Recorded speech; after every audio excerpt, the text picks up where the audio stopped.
বৃহস্পতিবার পবিত্র রাতে কেউ যদি এই দোয়াটি 100 বার পরে কোনো দিন পৃথিবীর কোনো মানুষের কাছে তার হাত পাততে হবে না, পৃথিবীর সব কিছু তার পায়ের নিচে আল্লাহ হাজির করে দিবেন।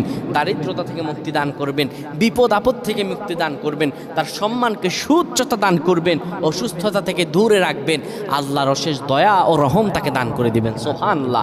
বৃহস্পতিবার রাত এটি গুরুত্বপূর্ণ রাত। এই রাত সপ্তাহে একদিন আসে, আরবিতে রাত আগে আসে, দিন পরে আসে। সুতরাং বৃহস্পতিবারের যে দিন গিয়ে রাত, এটি বৃহস্পতিবার রাত নয়, এটি শুক্রবারের রাত, এটি জুমাবারের রাত, এটি দোয়া কবুলের রাত, আল্লাহর কাছাকাছি হওয়ার রাত। সুবহানাল্লাহ। এই বৃহস্পতিবার রাত আল্লাহ তাআলা বান্দার দোয়া কবুল করেন।